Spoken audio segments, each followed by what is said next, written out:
Hey there everybody, Mazrock here, and today I am talking Primordial Stones. I've been testing these all week on stream, on all tanks, and there are some findings. So before we do get into it though, please do like, comment, subscribe. It goes such a long way towards helping out the channel. I cannot do this without the love and support of my patrons. Thank you so much. If you're looking for early access to the Tank Club guide stuff, I write all of my stuff on there, work in progress. You guys get early access to all of that, early access videos, lots of other goodies. Go ahead, check that out there. Also, there is thetankclub.com. Go check it out. Right now we have 5 out of the 6 tanks all written up and done. This actually does have a written version. I will link it below for this video with my findings on, the Primordial Stones for your 424 ring. Not much more than that. Discord, wonderful community full of great people. Go check it out, and a Twitch link if you want to watch me stream. All right, so let's get into it. As you may know, as you may have been looking up the stones themselves, there is one pretty specific combination that is just universally pretty good. That is the Desirous Bloodstone, the Prophetic Twilight Stone, and the Storm Infused. Now, the Storm Infused is going to be doing a lot of the heavy lifting on a lot of this work, so critically striking an enemy has a chance to shock them and 2 nearby enemies, dealing X amount of nature damage. Now, this is pretty much the only really good AoE stone all around. So for Mythic Plus, this is probably going to be the one you want to run, and it's going to get amped up by the proc of Desirous Blood combined with the Prophetic Twilight. So, Desirous Blood, dealing damage has a chance to drain life, dealing shadow damage to your target, and healing you for that amount. Now, this counts as damage and heal. So, when we talk about the Prophetic Twilight Stone, damaging effects from your Primordial Stones trigger one of your healing effects, and vice versa. So, damage triggers healing, healer triggers damage. Healing triggers damage, and damage triggers healing. Sorry about that. Now, the Bloodstone counts as both because it is a heal and damage. So pretty much you're always proccing Storm by proccing Blood, right? That's kind of how it goes. So you're just constantly getting more procs of these, and AoE, this is pretty good. Now, this is a breakdown of a 21 Shadow Moon Burial. The Storm Infused Stone dealt just over 4 million of my damage, and the Desirous Blood was just about 3 million, combining for a good chunk of damage. Now, is this going to perform better than just having an insanely good secondary stat? If you have mythic rings like Mythic Aeronog, Mythic Brewkeeper, Diurna, whatever, probably not, because the stats hurt your defensiveness a little bit. But if you're running like a really low ring or something like that, or you just want more damage and you're not worried about your survivability at all, you can just rock this out. If you're gearing up a character, a 424 ring is way better. This 424 ring is way better than anything you're going to be able to craft yourself immediately right off the bat at 382, right? So it's been fun. It's the end of the season. If this was part of like a progression system ring, I would have probably been a little bit disappointed. But I'm not disappointed with it now because it's the end of the season and it's something to do to keep us entertained. It's new shiny toys, right? So this is kind of the all-around better option combination that you can go with, and it's good on all tanks. Let's go ahead here. Freezing Ice Stone is not bad either. I've noticed this actually can compete a little bit for damage, but is generally a little bit lower.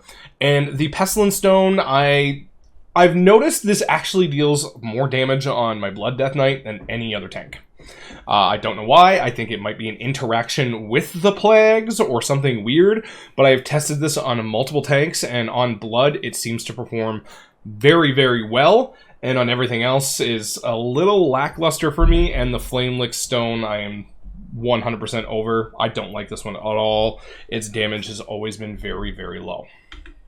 Swapping scenes here for a minute, I swapped over to the Paladin. I have been testing some other combinations just for fun. Again, Flame Licked, I'm really not happy with at all. But the Raging Magma Stone on classes that constantly have an absorb, like Fading Light and Bulwark of Order, you constantly get absorbs and refresh absorbs.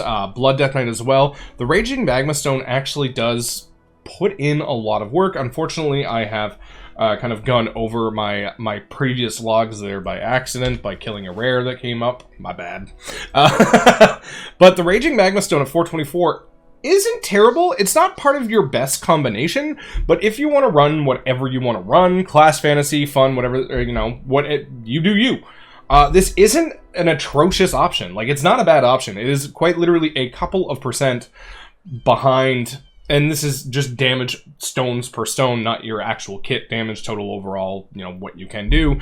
If you're just combining the stones versus one another, this isn't, the Raging Magma Stone is not a bad option. There also is the Searing Smoky Stone. I think I might have deleted it here because I was really, oh no, it's right here, 424. So, successful interrupts exhale smoke, dealing fire damage to enemies with an 8-yard cone in front of you. Now, I did test this, and it does work with Avenger's Shield, although in the early testing pre-buffs, this was doing a lot of damage, and I think it had a very short internal cooldown. And after the buffs, I went again, and I was very disappointed the second time around, because I was kicking everything. I was like, no, everything's mine. All of the kicks. Divine Tolls, Avenger Shields, Rebukes, all of it. They're all mine. I want to see how many I can go, and I think I ended up with 48 in a run, and I was actually very disappointed with how much damage this did, but it was also a temple. So, not huge AoE. When I did this in Algathar, I was actually very impressed with the damage, so I am going to be testing this more. But it doesn't, for it to compete, you have to work that much harder for it. So you need to be getting every kick, you need to be using every Avenger's Shield reset on interrupting something and on constantly going, which you could just put in other stones, and they can do as much damage passively without you having to change anything or work harder for it. But if you want to, you can. I don't pay your sub. Right? I don't pay your sub.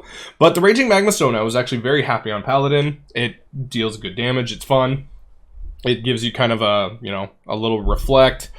Really not all around that bad, but I'm still in the process of testing out a couple more things as we go along, because, you know, you only have so much time in a day. But I have tested the other setup, and I mean, the other setup's good for everyone. And last change of scenery, we swapped over to the Brewmaster, because the Brewmaster actually does have a unique combination that is really, really good. And we do need to talk about this, because this is very unique to Brewmaster, and I'll explain why. Indomitable Earthstone. So taking damage has a chance to shield yourself, absorbing X amount of damage for 12 seconds. Cold Frost Stone. You gain a Frost Shield every 20 seconds that absorbs X amount of damage and slows melee attackers by 15% for 5 seconds. Lastly, you combine this with the Shining Obsidian Stone. So you gaining an Absorb Shield, and this isn't a chance, this just, by gaining an Absorb Shield from a Primordial Stone, erupts the ground, dealing physical damage split between all enemies within 5 yards, and damage is increased for each enemy struck up to 5 enemies. Now, if you're looking at the pure DPS benefit of this combination, it is a little bit lower than, let's say, Prophetic Twilight, Desirous Blood, Storm. It's not as high, but it's not far behind either. So if we go over to this one here, this is a Knockout Offensive. I think it was an 18 where I went and tested this one. I can't quite remember. 18, 19. 8 million damage from the Shining Obsidian Stone alone. So when I combine this with the other tanks and how much damage I've been getting from the other setups, it is slightly behind, admittedly, but not by much. But where the value of this comes in is in that Knockout Offensive, it was 10 million in absorbs with the Cold and the Indomitable Stone combined. And the reason why this is a powerful effect for Brewmaster is the Indomitable Earthstone can proc off of Stagger.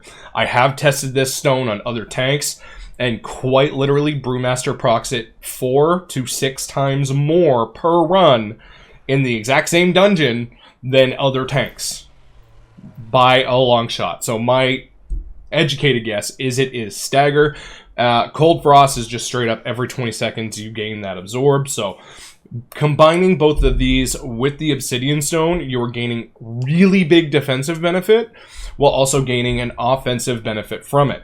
I think that this combination for Brewmaster is actually probably stronger than the other ones, just due to how much healing this does, right? Like, if you look here, the Cold Frost Stone competed with Celestial Fortune for healing done. And both of them outbeat Guy Plin's Imperial Brew. Now, how much Guy Plin's does in healing is depending on your stagger management. But at the same time, like... Oh, no, wait, sorry. This is a Court of Stars. My bad. Court of Stars. It wasn't a Knock Defensive. It's a Court of Stars. But yeah, it did about the same in the Knock Defensive. Just a little bit more, but the percentages were the same. My bad there. But at the same time, that's a lot of healing. It's very passive, and it's very strong.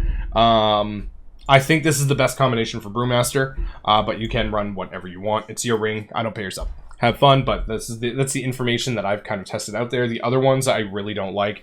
I didn't like Echoing Thunder at all. Flame Licked I find doesn't proc enough or doesn't do enough damage.